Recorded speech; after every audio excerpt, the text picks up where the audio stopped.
tant de misère.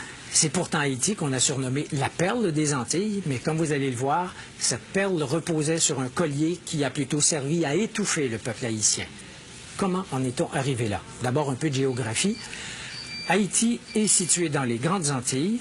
Le pays partage l'île d'Hispaniola avec la République dominicaine. Haïti est classé 160e sur 175 selon l'indicateur de développement humain des Nations unies. Ça vous explique pourquoi ce pays, Haïti, est le plus pauvre des Amériques. Mais qu'est-ce qui explique cette descente aux enfers? Il y a 3 éléments historiques que nous allons vous raconter. D'abord, il y a son histoire coloniale. Il y a aussi l'isolement dans lequel les autres pays ont condamné Haïti dès sa naissance. Et enfin, il y avait l'existence d'élites prédatrices qui n'ont jamais donné aucune chance au peuple haïtien.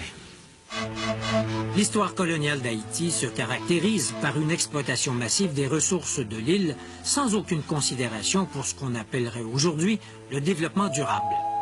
Cette négligence apparaît dès 1492, alors que Christophe Colomb prend possession de l'île et la déclare colonie de l'Espagne. Immédiatement, les Espagnols transforment leur nouvelle colonie en un lieu d'extraction de richesses, principalement l'or. L'avidité des Espagnols les conduit à asservir les populations autochtones, les Taïnos, qui, à cette époque, auraient été plus d'1 million à vivre dans l'île d'Hispaniola. Les conquistadores les exploitent si durement qu'ils meurent tous en l'espace de 50 ans. L'histoire coloniale d'Haïti débute donc par un génocide. En 1697, Charles II, le roi d'Espagne, cède au roi de France, Louis XIV, la portion occidentale d'Hispaniola, qui est rebaptisée Saint-Domingue. Et cette colonisation française va intensifier la descente aux enfers d'Haïti. Je vous raconte la suite dans quelques instants. Je vous disais il y a quelques instants que la colonisation française a joué un rôle majeur dans le destin tragique d'Haïti. Voici comment ça s'est passé.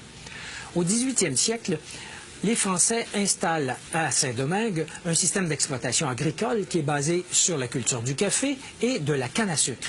Eh bien, à l'époque, la canne à sucre avait la même importance dans l'économie que le pétrole a aujourd'hui dans notre économie. Pour la France, Saint-Domingue, c'est le pactole. Les colons français de Saint-Domingue deviennent fabuleusement riches. C'est l'esclavage qui leur permet d'accumuler des fortunes. Entre 1697 et 1791, les bateaux négriers amènent, principalement de l'île de Gorée au Sénégal, plus de 860 000 esclaves. Une fois arrivés de l'Afrique, ces esclaves subissent un régime d'exploitation d'une brutalité incroyable. L'esclavage fait également surgir les premières divisions au sein même de la population noire. L'affranchissement de certains esclaves, souvent des enfants illégitimes des maîtres blancs, donne naissance à une élite, les mulâtres créoles. Les mulâtres se sentent supérieurs aux esclaves noirs et ne partagent pas leurs intérêts. Arrive 1791. La Révolution française bat son plein. Liberté, égalité, fraternité sont des principes qu'on veut étendre partout. Partout, sauf à Saint-Domingue, où les propriétaires des plantations y voient une menace au maintien du système esclavagiste. Cependant, les mulâtres et les Noirs affranchis souhaitent les voir établir ces principes dans l'île, mais pour eux seuls. Un chef, Toussaint Louverture, déclenche une rébellion extrêmement violente. Les rebelles battent les troupes de Napoléon Bonaparte et déclarent l'indépendance de la République d'Haïti le 1er janvier 1804. Haïti, ou Haïti, comme on disait à l'époque, c'est le nom que les indigènes Taïnos donnaient à leur territoire. Ça veut dire pays de montagne.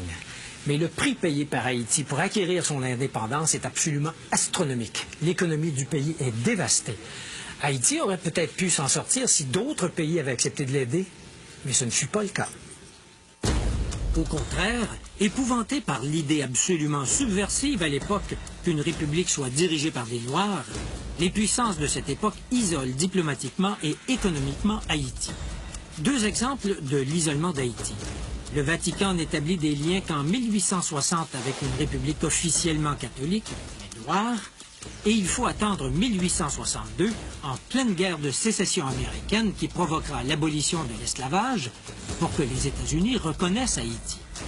Quant à la France, elle refuse de reconnaître l'indépendance d'Haïti. Pour convaincre la France d'accepter son existence, le gouvernement d'Haïti est forcé de verser une compensation que le gouvernement du roi Charles X fixe en 1825 à 150 millions de francs or. Même si cette somme est ramenée à 90 millions de francs or, c'est un coût additionnel asséné à l'économie d'un pays déjà à genoux. Haïti honore sa dette qu'elle finira de rembourser en 1938. Pour se sortir du gouffre, Haïti aurait eu besoin que ses élites proposent un projet de reconstruction nationale. Or, ça n'a pas été le cas. La nouvelle classe dirigeante, qui est formée de mulâtres créoles et des rares familles blanches demeurées dans l'île, perpétue l'exploitation des classes laborieuses, tout en interdisant à ces classes laborieuses, qui forment la majorité, l'accès au pouvoir.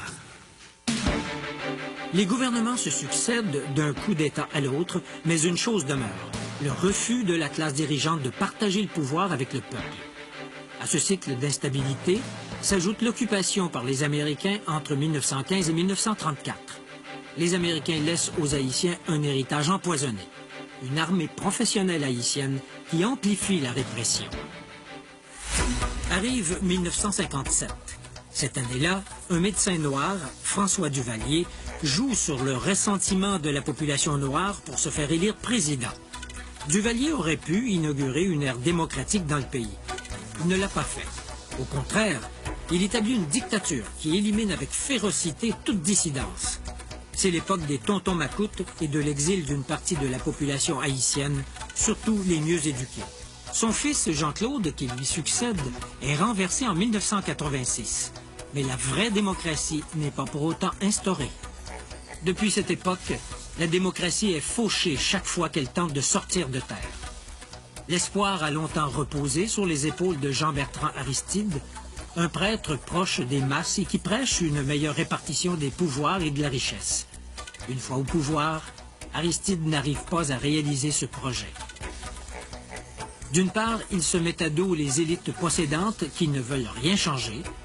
D'autre part, il sombre lui-même dans le moule de l'homme fort, du chef charismatique mais autoritaire qui ne partage pas le pouvoir et utilise la force pour se maintenir en place.